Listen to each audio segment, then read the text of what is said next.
welcome everyone to the Star Network podcast. This is a bit different from our typical in-studio interviews. Today we have a virtual session, and on the call, my special guest today is Dr. Adanna Steinacker, who is the Senior Special Assistant to the President on Women's Health. And most of you will also know her as Dr. Adanna across your social channels. Hi, Dr. A. It's great to have you on the call. Hi, Zeph. Thank you for having me. Fantastic. So we're just going to dive right into it. I'm really glad that you could join the podcast and make it. I know it's been quite a busy time for you, but yeah, I think this is going to be a really full and rich discussion. Yeah. So, sorry, I was going to say that I'm glad to be on the Star Network podcast. I'm happy to. So I feel like a lot of people, when they look at your career trajectory, before you got into public office, with the great work you've always advocated for women's health, you're also a medical doctor by practice, and here you are right now in public office. I think it'd be very interesting to sort of know, with all these different career transitions, how has this shaped you to be the person that you are today? Did you sort of know that this was the direction that you would take, going from medicine to being a huge face across, digital influencing to public office? How has all this shaped you to be the leader and person that you are today? That's a question I get asked a lot, obviously, because a lot of people really have witnessed this transition. And when you zoom out, it looks like it's a straight line, but it's living it has not really felt like that. Living it has felt like a bunch of hell yes, we feel the fear, we do it anyway. But what I would say is that every season of my life has birthed the next season. And that's because I've been very intentional about the way that my life is unfolding. So yes, from social media, I mean, one of the key things I was known for in my early days of social media was my medical school series, right? And it was at the time that social media was not a thing. It was not an industry. So I brought medicine. I built that bridge between medicine as a profession that had the godlike syndrome that people didn't really know what was happening behind the scenes. I kind of built that bridge, created the relatability because I wanted to leverage social media as a platform to expand my mentorship. And obviously, when it then became an industry and I gained more visibility and built it into a business, I also built another bridge from there to the corporate sector.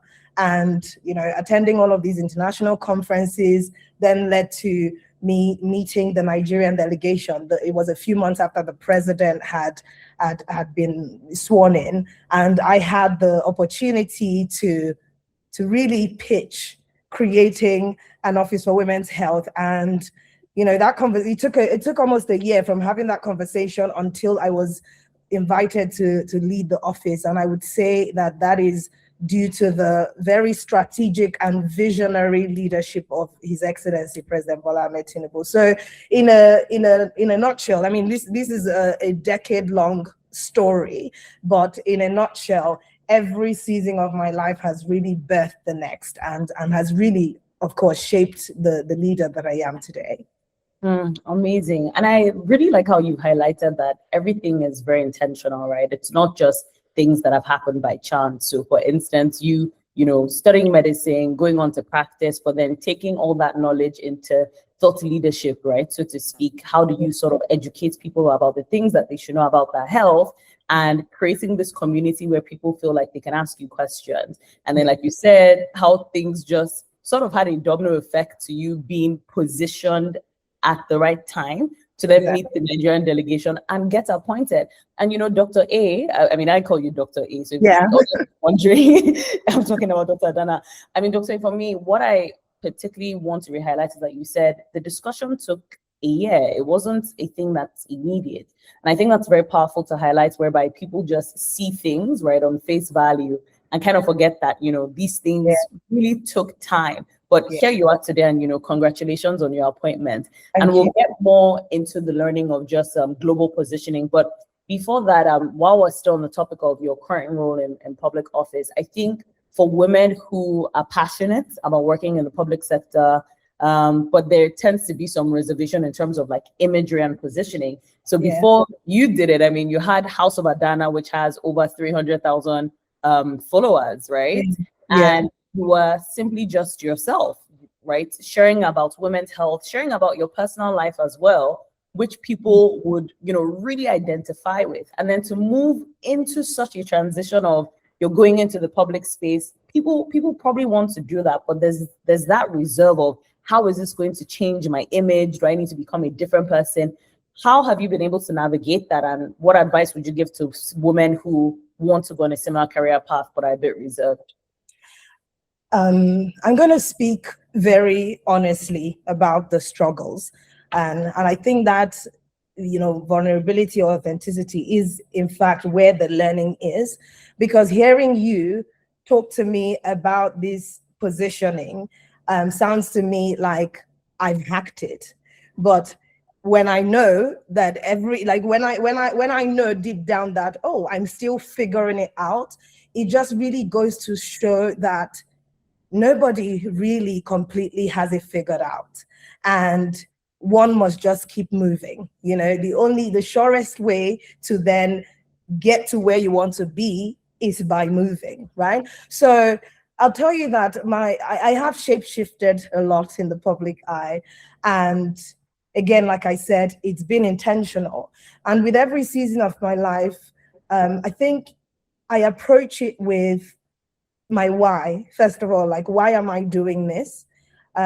What value am I providing to people? Why am I doing what I'm doing? Where is the gap and the value that I can provide? And who am I speaking to? Who is my audience? So to give you practical examples, when I was really at the peak of my social media, where really my niche was lifestyle, and that lifestyle was me showing the side of my profession as a medical doctor and as a surgeon, the side of my relationship with my husband, and the side of motherhood. So when I understood, okay, why I'm doing that, who am I speaking to, especially around the motherhood period, there were a lot of women who came to me who felt very comfortable, watching my content and learning from me, because not only that I was a medical doctor, I was a woman actually showing my pregnancy.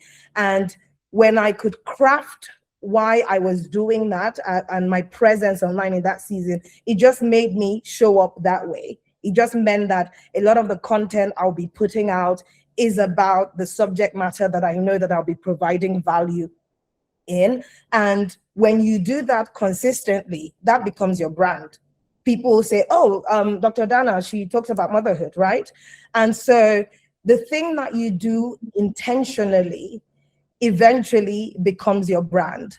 Then you move to the next season where, I shifted from motherhood to entrepreneurship to a global women's health advocate. That involved me going into a lot of corporate rooms, going into conferences, and automatically it just meant that the things that I was posting was about my conferences, my interviews with thought leaders or powerhouses.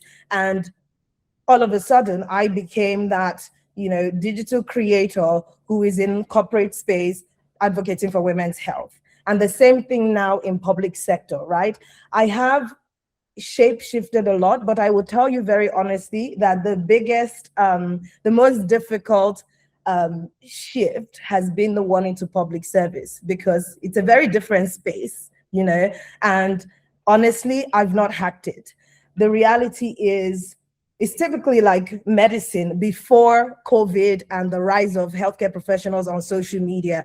Typically, in public service, as a government official, there is not a lot of behind the scenes, right? And so to have a brand that was all about relatability, comedy, lifestyle, I have skits educating women where I'm playing 5 characters. That's typically not the persona of a public servant or of a government official. So I'll tell you that when I made that transition and I came to this space, there was a bit of an analysis paralysis, right? If you notice, I don't even post as much as I used to. And that's not because anybody told me not to.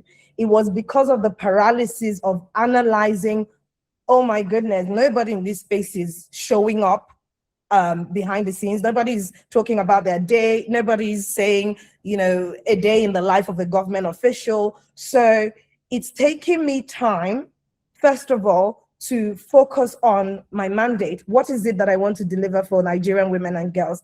And I can promise you that once I sort that, which it's very much successfully underway, make no mistake, I will come back again to build that bridge, as I've typically done in my career, medicine to social media to corporate America, and now it's going to be to public service, because I personally believe that if a lot more government officials or people in public service took us a little bit behind the scenes, showed us that part of their life that was simple, not the complex policies that you have to do, not the politics. But if people really brought the audience in, I think there'll be a lot more empathy, there'll be a lot more collaboration, there'll be a lot more forgiveness or understanding of the difficulty it takes to really look after a whole nation. So to any woman who's, again, looking to take up space in her new space, whether or not you feel like, oh, this is not the norm, I would say to you that you don't have to erase yourself to be taken seriously, but you need to be strategic about it. Yeah, Doctor, you've really said a lot that is, it's very power-packed. But I think what I particularly like is the emotion behind how do you make such positions, such as being in the public sector, more relatable and real. Like you said, I have personally never seen someone, in public office saying, hey guys, I'm waking up today, here's a day in my life, I'm going to a meeting.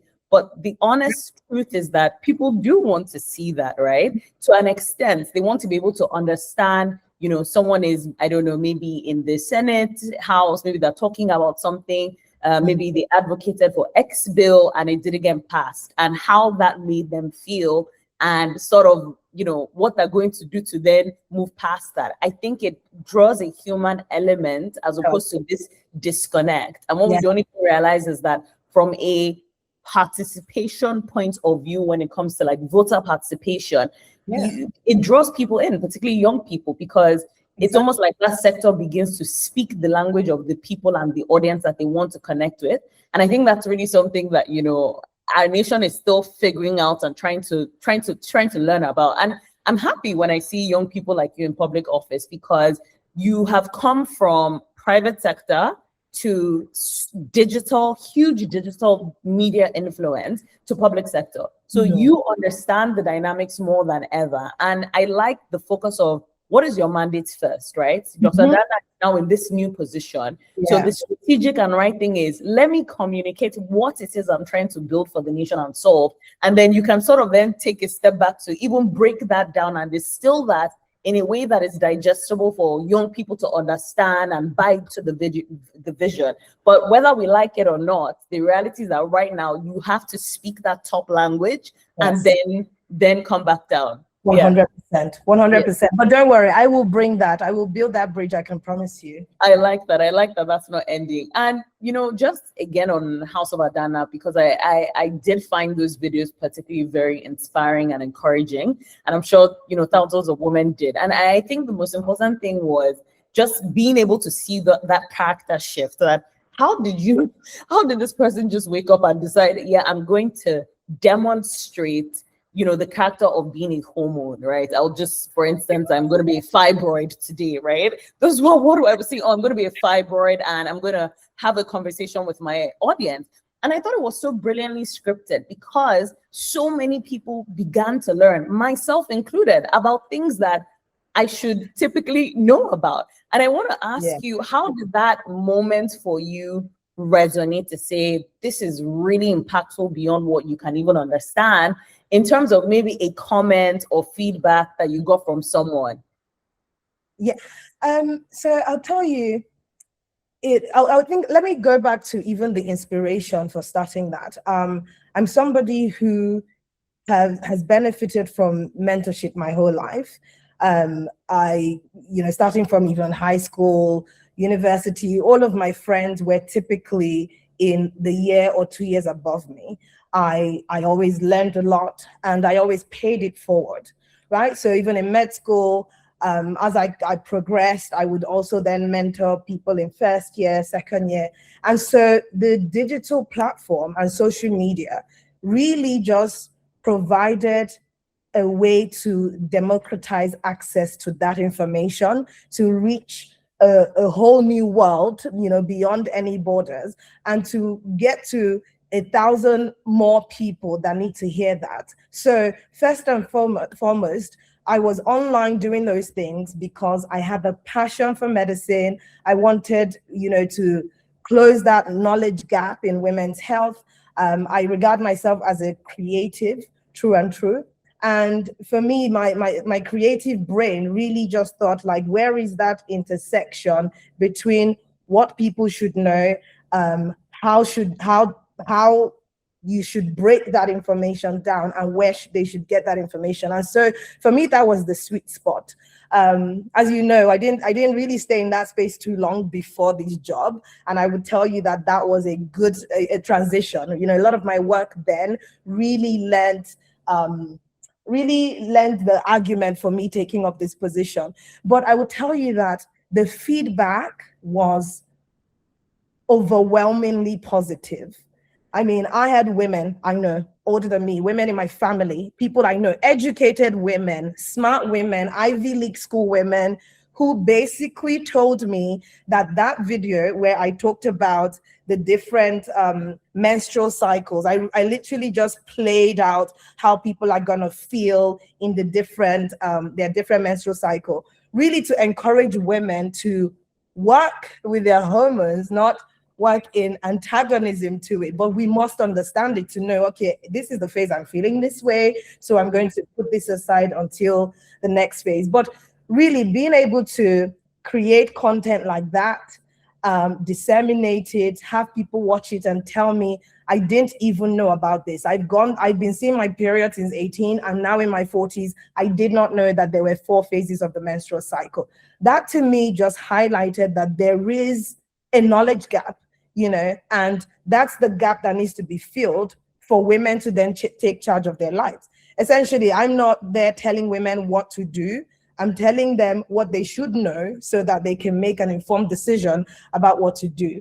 And so, just all that feedback was amazing. I've talked about the menstrual cycle. There's a whole series about hormones, and that's something that, I mean, if you're not in medicine, how do you really learn it? How do women really come across education like that?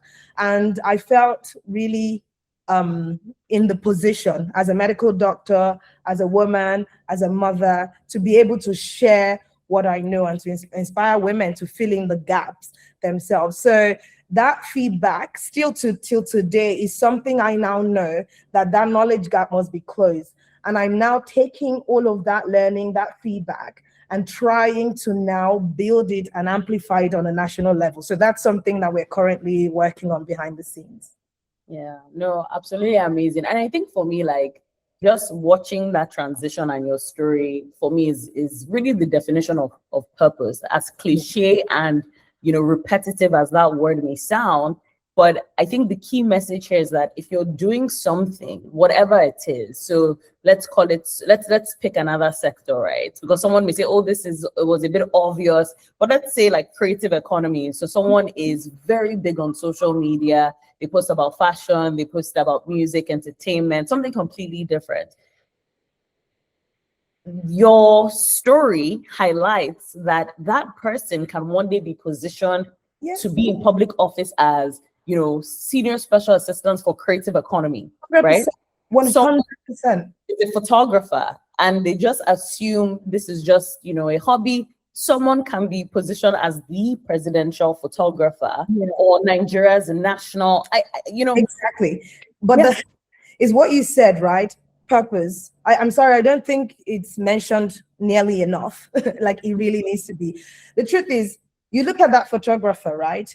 If he can articulate his why, and I don't want to use any random photographer, let me use as an example, yeah, if a Nat Geo photographer, a war photographer, a journalist, a photojournalist who goes to where there's a war-torn zone or where there is inequality and says, I'm going to use photography to tell a story. I'm going to use a photography to bridge this gap. I'm going to use photography to raise awareness on this issue. That is purposeful, you know, and the thing is, once you are anchored to your purpose, it is like a North Star. It's like that thing that keeps you on a track regardless of how it is expressed. And to explain that a bit more, in my particular case, right, my mission is to close the gender equality gap, to close the gender health gap, right? And it is born out from values strongly rooted in equality and justice. I know this. I've spent time developing myself. Personal development is really my second name. Like, I spend time knowing, okay, why am I doing what I'm doing? What's my passion?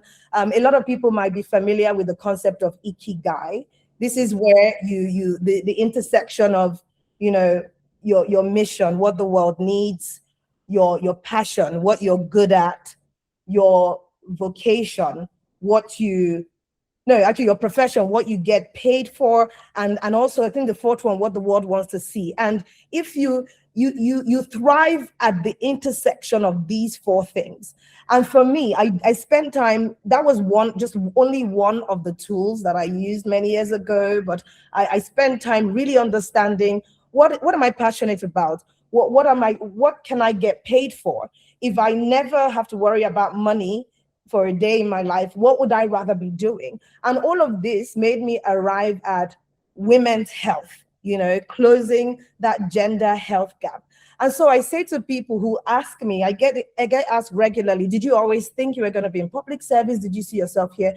And I said, no, I'm here because of my mission, meaning that I will express my mission in any platform, in any sector, in any industry, as long as it remains the same. So in a hospital, I was working in health, right? When I transitioned from clinical medicine to a digital profile, I was advocating for women.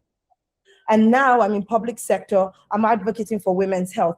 If I leave this job tomorrow, I will continue to work in women's health, whether it's private sector, NGO, CSO, whatever. So I think what I would really encourage people is that, you know, finding your purpose, finding your why, understanding that intersection of what you see yourself doing, what you love, what you can get paid for, what the world needs, that is where you thrive. And it doesn't matter whether your job is really producing shoelaces. You can add purpose to that. You can say, I am producing these shoelaces. You can tell yourself and believe that you're showing up every day, producing shoelaces for people's shoes so that they don't trip when they're walking and it prevents them from having an accident and dying. Like, literally find a purpose in the work that you're doing so that you wake up every day excited to continue from where you left off, you know. So anybody can find purpose in their work. In summary, everything is interlinked, right? I like that you touched on ikigai. I like to call myself a book collector, meaning that I have many books and I struggle to finish them. I carry them around. I'm that person that carries them around on the plane, in the salon. I don't finish them. So let's just say for ikigai, I am in my book collector phase. I've had it for years, and I'm reading it. I'm still reading it, but you know, I can relate to what you said about that intersect, and just to encourage people based on what you said, that everything is absolutely connected. And similar to you, I really fundamentally believe that when people have hobbies, for instance, or have a thing they're passionate about, that thing isn't necessarily as random as they think. Yes. Usually tied to a bigger calling of there is something you're supposed to do with this, right? So if someone, for instance, is just really good at putting material together to help businesses. They just are interested in people's businesses. It's tied to a calling maybe for consulting or structuring, and people just need to be able to key into that. So I'm glad that you said this, and people can sort of use this as a guide to, okay, so this is my why. But let's now go into more of like your personal. So in 2014, you and your husband did this video dancing to Afro beats, and it was such a huge moment of virality, right? I'm trying to imagine what inspired you guys to do that. And did you sort of foresee at the time that this was going to be huge? Because it felt like that was going to be the moment. From that moment, everything else just, it took off. Your digital presence became so massive from a video, right? And I think a more important question to ask is not to say that other people didn't have similar videos. What was it? Yeah, okay. Again, a very frequently asked question. Let me tell you, right? In 2014, one simply did not orchestrate virality. I'm not talking about what's happening now, you know, even with AI and with everything, like people can actually plan and strategize and use best practices to achieve virality. But back in the day, when it was not even an industry, you couldn't plan the virality. So in a nutshell, we did not expect that viral video or that virality that then obviously catapulted us into the digital space. The inspiration was that David had recently was coding our wedding website, and I had mentioned to him that I'd seen wedding websites that music played as soon as you clicked on the URL, and it'd be nice to have. I just said that as one talks, you know, with their partner, and David took it upon himself to code the site. So one day he, you know, I was sat in my living room, he was just across, and then music just started playing. He opened his laptop, music was playing. I was like, oh, where's that? What's that? He said, oh, that's music from our website. So I got so excited, and I said, don't just sit there, get up, let's dance. We danced. I thought I'm gonna record that video. You know, most of the people on my Instagram at the time, I had about 400 and something followers, were my family and my friends, and that was a way of keeping in touch. I'd moved from England to Ireland, where I was going to med school, so I had family everywhere: Nigeria, England, Canada, the US, and me putting it there was, in my mind, to really just show a little bit of our personal lives for my friends and family. And of course, it went viral. And people will know, obviously, the choreography, I suppose one of the most famous early choreographic videos is really not the one that went viral. The very first one that went viral was very unplanned, not really rehearsed. You know, if anything, David used to be the one teaching me the dance steps. This is also something people don't know. So we did the choreography, it went viral, and I didn't know that it had gone viral, because who checked Instagram every day then? Nobody. Yeah. So I mean, I remember, I think it was, I had one of my close friends call me from Canada telling me, oh, there's a video of you and David dancing. And the way I shut it down real quick, I was like, girl, it's not me. You probably came across another interracial couple. Then I got a call from my friend in America, in Ireland, all over the world.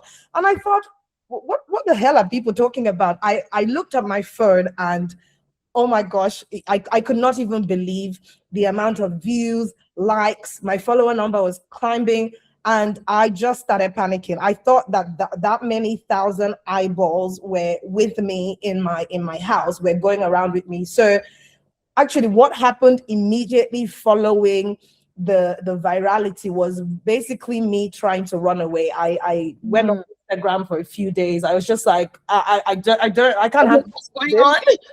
What is going on? But I didn't run away for too long. I think in less than a week I was back. But if anything, again, because this was a new concept, right, building a community in the digital space, I really just felt like it was a sense of community immediately. People were nice, the comments were great, and I think the way that I suppose our presence on social media progressed after that was very much community driven. The earlier videos was David and I remember, if you look at YouTube, my first YouTube video recorded with David's laptop welcome to our YouTube channel. And that was because when that video went viral on Instagram, a lot of people said, oh, we want to know what you sound like. We weren't even talking, we were dancing. So people were like, we want to know your story, we want to know what you sound like. So we did we opened a YouTube channel because Instagram didn't take that length of video. So naturally, we just went to YouTube with no intention of doing anything, of building a brand or whatever. And every request just came from the comments. Oh, can you do a video about this? Then we got engaged. Can you take us through your wedding planning? And then naturally, we just built this community that followed me through what I would call the most monumental season of my life, because obviously the virality happened before I even got married. Then I got married. I took people through my pregnancy announcement, pregnancy journey, birth. I have my birth videos, took people through everything, which is funny now, because now that we're not on social media anymore and our kids are old enough to discuss YouTube with their friends, they have found the YouTube channel, and it's been a mixed feeling. The first was oh my gosh, there's videos of us online. Got so excited. And then I suppose because of the Gen Alpha age, and typically young people always prefer to be famous than anything else. Exactly. The kids are very excited. They go to school telling people, we're on YouTube. We're on YouTube, even though we don't even post on YouTube anymore. But anyway, that's really the story of the Adanna and David family. If you remember, that was the first brand before the rebrand. Yeah. Story, it wasn't planned at all. No, I mean, like, just hearing it is just also very interesting how a random moment can actually become so like catalytic, like in someone's life. Like, yeah, honestly. But I say to people, what I always say is, success happens when opportunity meets preparation. I didn't come up with that quote. It's a favorite quote of mine, because the truth is, before that viral moment, David and I have really, we really enjoy mentorship. He mentors people, I mentor people, he gets mentored, I get mentored, just informally, right? Just friends and older colleagues and stuff. And we always talked about paying it forward, like mentorship, how are we gonna, publicly mentor people? We didn't think about the social media strategy, but whilst that plan was going, as you know, I was in medical school at the time. I had already started answering questions about how to apply, how to stay in med school, how to study, all those questions. So when the viral moment happened and we transitioned to YouTube, the very first thing I did was my med school mentorship thing. So I wasn't lacking. You were kind of prepared. I really was prepared. Yeah. It feels like you were prepared in the context of, it's almost like that moment created the avenue of everything you had sort of prepared for. Yes. You already had a content bank of, this is who I am as a person, and this is how I want to be shown up in the world. So the video was one aspect, something fun, family life, but the bigger vision of how do you want the world to see you and your values, it was like sort of, And so sometimes people think, how do you want people to see you is pretentious. But actually, it's really about preparing yourself clearly and positioning yourself in a way that you can attract the value, you can attract the people who will benefit from what you're offering. That's the advantage of positioning, right? If I didn't show up in the different seasons that I showed up, I wouldn't have achieved success, whether it was the brand partners I worked with, whether it was the public speaking stages, whether it was XYZ. So positioning and being intentional, preparing and waiting for, when I say waiting for the right time, it's not that you're stagnant or static doing nothing. It's just that when a bigger opportunity comes, you really just have the substance to fill it. Yeah. I completely agree. And similar to you, it's a quote that I like. I truly believe that I love referencing like certain scriptures, because it's, for me, that's like an anchor to sort of like encourage me. Yeah. And recently in a scripture, I can't remember whether it's in Mark or Matthew, but there's a particular scripture that talks about brides waiting for like the bridegroom and lamps that they have to like take to follow him. But in summary, it goes something like there were some brides, I think about 10, and let's say 5 of them had taken the lamps and taken the oil. The other 5 took the lamps but didn't take the oil, and they were all waiting for, you know, the bridegroom, right? Yeah. And it got to a point where they kept waiting and waiting and everybody fell asleep. Then there was an announcement that, look, the bridegroom has arrived, and the brides who took the lamp and the oil were able to then be prepared. There was a form of preparation. They had lights to follow the bridegroom. Yeah. The other 5 who literally just had the lamp without the oil started asking them, oh, I didn't bring enough oil. Can you please give me? And they were like, why don't you go and get the oil? But for me, the message I took out of that scripture was preparation. And I'm going to find it at the end of the segment. Exactly. Yes, it's something I hold on dear to. So it's interesting to know that, you know, as a family unit, that didn't change. And there was a lot of synergy with you and your husband to just build this vision together. But I also want to touch on, you know, your partner brands before we go into like motherhood as well, right? Being a high achiever, but like your partner brand. So you guys then had this digital agency, which is Adanna David Digital. You consulted for brands like KLM, Disney, L'Oreal, which I find really interesting. You've done huge global conference, speaking opportunities, World Economic Forum, meeting Bill Gates himself, which I think was super cool, right? How does one learn from global positioning? And I know you just said it in terms of be prepared, but sometimes someone listening can say, okay, well, I prepared and nothing has happened, which may be the case, right? But how do you go from that shift of you are positioned adequately for these huge opportunities? Yeah. Okay. Again, I think this very much relates to, you know, me painting a picture of the different seasons of my life and how one has really birthed the next. And I will now also touch on preparation. Like you said, people can say, oh, I prepared, nothing has happened. Again, preparation is not the same as just waiting and doing nothing, right? It's a constant reiteration. It's a constant strategy. It's a constant reaching out, positioning yourself. But I think the primary thing that even guides how you show up in the world is your why and your purpose. And for me, I start with that because that's what has made all of the different transitions easier. Because if you look across all of the transitions, there is definitely a thread that links to the next one. It's not completely out of place. I didn't start off as a digital influencer and then suddenly I'm in the presidency. You know, there has been a link. And if you look, that link is really the value, the mission, the why. Again, when it comes to positioning, it's about branding, right? Your brand is that thing that people say about you when you're not in the room.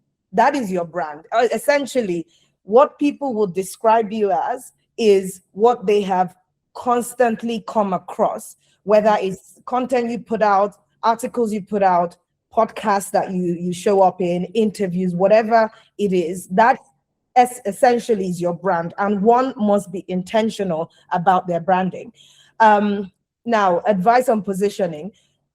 Like I said to you, when I was in my motherhood phase, the why was I'm doing it because there is a knowledge gap. Women want to understand changes to their bodies. Women are trying to get pregnant. Women are pregnant, worried about the different stages of pregnancy. People are wondering how to get ready for hospital, whatever the case is. I knew that's what I was doing. I knew that's the value I was providing. And I knew the people I was speaking to, my audience, were women who were either preparing to be mothers or who were already mothers. So when you craft your messaging, when you show up online, when I show up online to do a video, I'm going to be talking to an audience of one, my ideal client avatar, which is that woman who wants to know something about motherhood, right? And again, you talk about the next stage. When I then thought to myself, okay, I had very much, in the very early on, sat down, David and I had talked about our brand, our lifestyle brand, the children online. And pretty much we were the test rabbits. There's no other generation that has lived by also putting themselves and their kids online. And I suppose, as the story goes with, whether it's celebrity kids or kids in public spaces, that was a real danger that we really needed to talk about. And we talked about it, and we agreed that, in fact, I am very passionate about my work. And since I have now transitioned from clinical medicine now to entrepreneurship, I'm the person who has all the time to do this content. Bear in mind that the kids were there all the time when they were in nursery school and kindergarten. But when they started real school, they're not available to be filming family vlogs. David still always had a full-time job. And so it made sense that I'm the person that becomes the face of the brand, right? And I will show up as a whole person, and there will be the thread of everything that I'm going through. There will be the thread of my marriage, of motherhood, of career, of entrepreneurship, of digital media, of healthcare advocacy. So that really inspired the rebrand from the Adanna and David family to House of Adanna. And for me, it's like, oh, it's my house, it's me. My house involves my husband, my kids, so they can show up in the content, but ultimately it's about me, right? I'm using this platform for advocacy, to talk to women about their health, but in a relatable way, through my lifestyle, through my work and everything. So in essence, that was an intentional phase that started with, behind the scenes of strategic conversations, plotting, researching, clarifying how I want to be perceived so that I can attract those opportunities. And so I did what was necessary. It doesn't go the other way around. It really starts with, this is where I want to go, and this is how I'm going to show up. And ultimately, people will start to recognize this as my brand. And so from there, even though I was using House of Adanna, using my social media, that's part of the preparation. I became very intentional about looking for those opportunities that would take me out of the digital space to the rooms where women's health is discussed. If I want to be a women's health advocate, I realized, okay, what can I do beyond just talking to my audience online?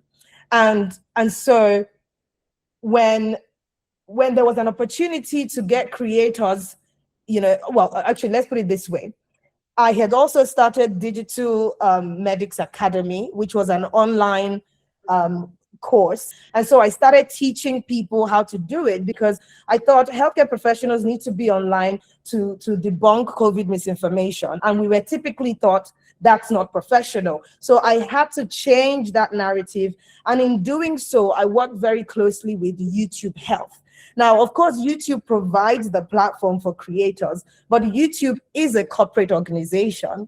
And so I became very intentional about not only being perceived as a creator in the space, but also to be seen as a thought leader. So I now needed to build a thought leadership brand so that the corporate side of YouTube and Google will see me differently, will present more of these corporate opportunities.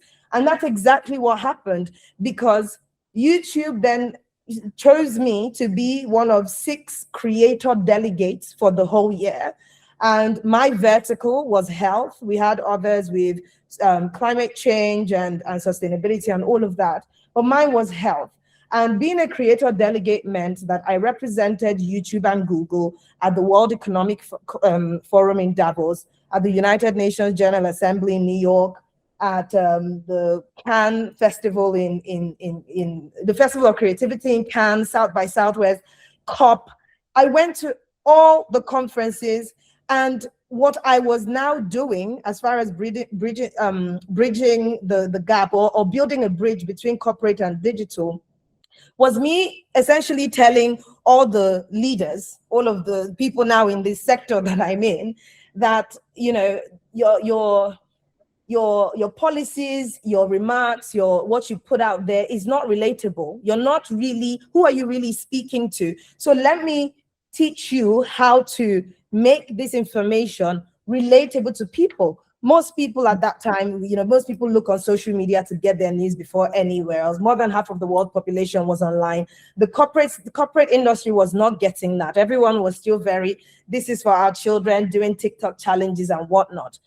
So I would say that I was one of the people. I played a key role in shifting that mindset about how corporate communication translates to reality, to relatable content that people consume. And that space obviously then gave me the opportunity to meet the leaders from every country, really. And then the Gates team obviously came across all of my work, and they said, "We want you to interview Bill." And I said, "Well, I want to interview Bill about the foundation's initiatives in Africa." And it fit like a glove. It made sense, right? Dr. Adanna, I love the first name call. "We want you to interview Bill." Yes, I'm going to interview Bill. Yes.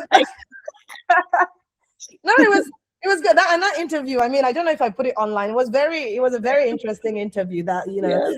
and I actually approached it. The reason why the team liked it is because I was not this, world-renowned journalist sitting in front of them who's gone through all the media training and whatnot. I was a creator just asking you random questions because, I mean, one of the questions I asked him, I was like, "So about the chip, everybody thinks you want to chip them with the vaccines that you bring to Africa. That's not the way that I had asked it, was not a way that a media trained journalist would ask it." Yeah. And it obviously created the light moment. When that video obviously went out, there's my community. My community would trust people because they trust me. So that obviously you gain a bit more, relatability. Yeah.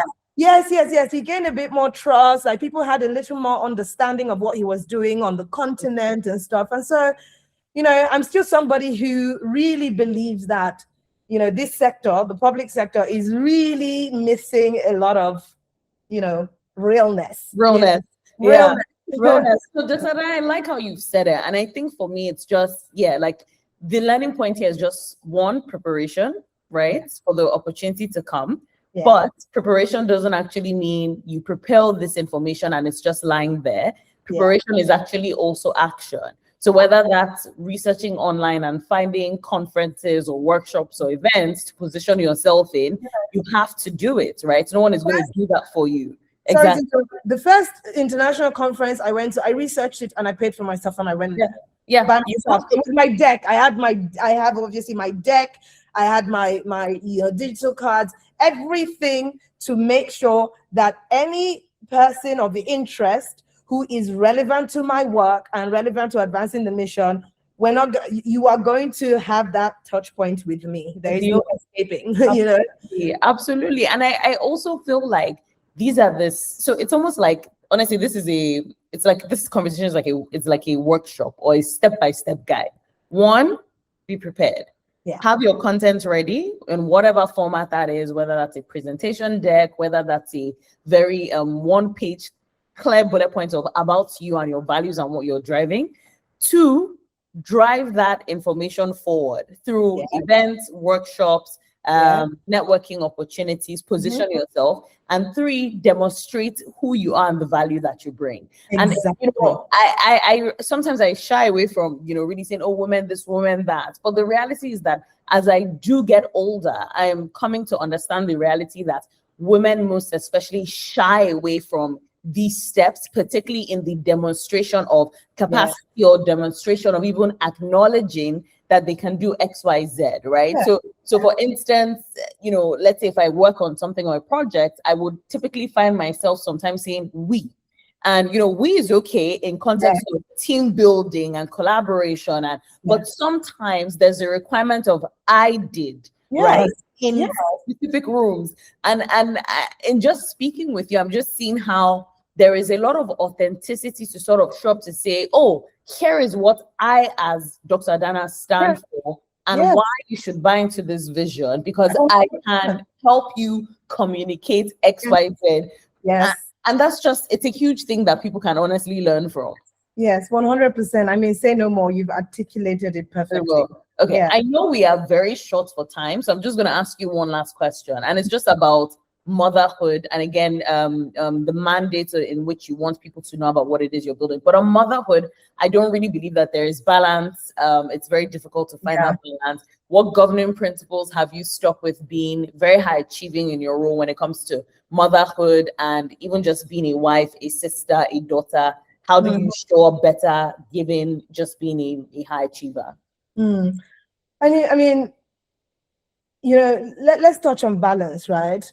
I spent a huge part of my life chasing balance. I mean, before realizing that there is nothing to chase. There are seasons in your life that, with so many competing priorities, some things suffer, some people step up.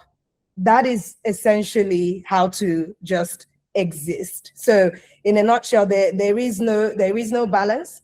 But as far as now this work, I would say, on a very personal note, right, it's been quite challenging, to be honest with you. I've moved to Nigeria, right, to do this job. My family haven't moved with me. My 3 kids and my husband haven't moved because, I mean, we had such a secure, stable life with the kids in school, and me coming back to take on this job, coming to contribute my quota to pay it forward is the biggest honor of my life. So I couldn't have not turned it down. I'm back here, and this is a season of my life where I'm learning that 2 things can coexist and 2 things can be true at once. Because on the one hand, right, like I said, I've been away from the country for 20 years. And in that time, I have been living apart from my twin sister, who is the closest person to me in my life. My parents are still alive and well. My siblings are alive and well, and they're in Nigeria. So I found that I missed a lot of family gatherings. I missed a lot of birthdays. I missed a lot of bonding with my siblings. And I'm back here, and it feels like I'm home. It feels so great. Like I can't, I'm so happy. So rooted. Yeah, I feel rooted. But equally and at the same time, my family, I've left my 3 children, my 3 young children, and my husband. But again, it starts off with the foundation of our relationship, where we know that we're each rooting for ourselves to win. So my kids, my husband, everybody, if they visited, they come here for holidays, they've come to the office, they understand what Mama is doing. I explain it to them from a perspective of service. So I would say the season of my life that has led to this has really made me anchor on certain principles or certain must do's or must not miss. For example, birthdays. They know I don't even care what meeting I have to be at. I don't care what my schedule is like. I tell people, I start sounding the board very early on. This week I will be gone for my son's birthday. This week I'll be gone for my daughter's birthday. So for me, I'm in the season of my life where I've accepted that motherhood is not perfection. Motherhood is my presence in special moments. Motherhood is, taking that time to have a 1-hour call with one of my sons to understand deeply what he's going through in school, his friends and everything. And taking another hour for each of my children, calling in, following that, you know what I mean? Just being present, virtually, and David really holding down the fort, because the kids, we've had a meeting as a family. The children understand that this is where I am now. And so I'm not beating myself up about it. I choose to focus on the positive, that I'm here to make a change. I'm here to make women's health a national priority, a subject matter that was not a priority historically in Nigeria. This is the first president that has built an office dedicated to women's health. And so me being here and sacrificing, the everyday, day-to-day moments with my family is something that I've accepted, because we've talked about it and we understand that seasons come and go, and there will be a point or a time that will come and we'll be together again. Yeah, no, absolutely. And yeah. Thank you for that honesty and authenticity. And I think this is something that a lot of mothers can relate to, particularly with very high stressful jobs, but impactful jobs. And I think the lesson here is just showing that you can carry your family along, like in the journey, and having those meetings to say, this is actually what you're doing and why. And what the powerful thing about it is that I'm sure you, when your kids are older, these things, it does build a sense of independence, but also respect and appreciation once they see, wow, this is actually what my mother was building. And that ultimately forms the child's part of the child's identity to strive for greatness and strive for impact. And let's not forget that, like, as Africans, we really go by the, the Ubuntu culture. It really takes a village to raise a child. Correct. Like a lot of the, helicopter parenting it's heavily Western influence. I was having this conversation yesterday saying people don't realize that seeing your children every day is actually luxury. It is luxury. Think about your driver that drives you every day. And in the night lives in your boys' quarter. Think about your staff. Think about people who have to go somewhere else to make a living for their families, right? So I connect with them. I'm with those people because that is my life now. And so when I get to see my family, I'm in gratitude. But make no mistake, I have shed myself from the ideology that my parents are only going to become good standing members of society when I'm there with them every day. No, it doesn't work that way. The influence they get outside of your home is more than the influence they get with you. And I really want to use the opportunity to really say thank you to my village. David, who is there, even with a full-time job, still making sure that nothing is slipping by the wayside. The nanny that helps, David's mother and father, his auntie, his sister, his family. We literally moved from London to Berlin, Germany, when I got this job, so that we are at least closer to one side. And that is the village that I'm banking on. I'm grateful for them, and I know that my kids will be fine.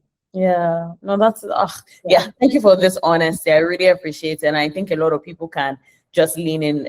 What you're saying is very timely because there's a lot of topic on womanhood and children through Emma Green. I don't know if you've seen her videos exactly circulate, but the point is that just the perspective. And in fact, growing up as a Nigerian, honestly, as children, we were just, I don't know how to explain it, but it's like we were giving the room to be independent, so to speak, whether that's, after school, you go for your activities, you're hanging out with your friends, you're figuring things out. And then when it's time to come home, you see your parents. And I, personally for me, I think that has helped me with a lot of my independence. Yeah.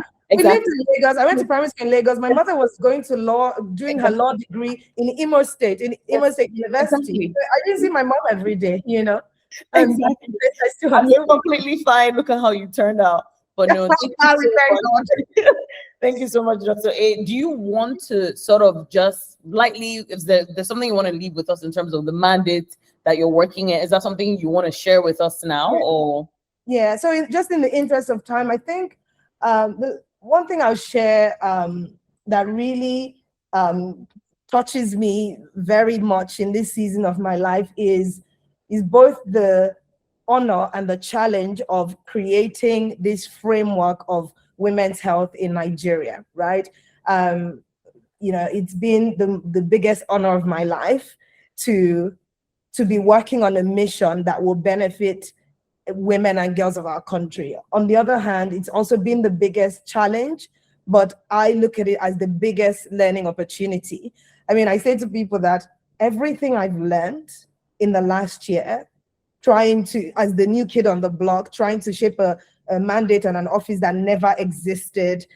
You simply don't learn that in Harvard Business School. I'm sorry. And you now look at the context of Nigeria being, a very interesting market to work because we have a lot of influences that seep into our work, whether it's culture, religion, patriarchy, the whole lot. So I think I just wanted to leave by saying that as I'm building this new framework for women's health, I want to invite everybody listening, people that are part of your network,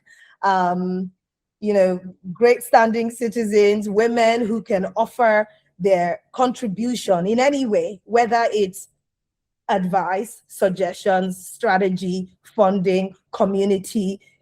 reaching the last mile, whatever it is. I always say that this office is for everybody. I come as one, but I stand as 1,000. It's not about me. It's not about the office. It's about the legacy that women's health. It's about passing the baton to the next person, you know. So I want to use the opportunity to say that I invite, you know, women, girls, men, our he for she's, to please, please, please join the mission. Thank you very much. Amazing. Thank you so much, Dr. A. It was so fantastic having you on the call. Guys, if you'd like to stay up to date with what Dr. Adanna is doing, you can follow her on her social media handles. I'll drop that, you know, in the box below. You'll be able to see. And if you want to just stay tuned on the Star Network podcast, listen to our incredible guests, do not forget to hit subscribe, stay tuned on our events, our masterclasses, and more episodes to come. Dr. A, it's been an absolute pleasure. And I can't wait to see all the amazing things that you do. And we will catch up soon. Thank you for joining. Thank you, hon. Bye. Bye.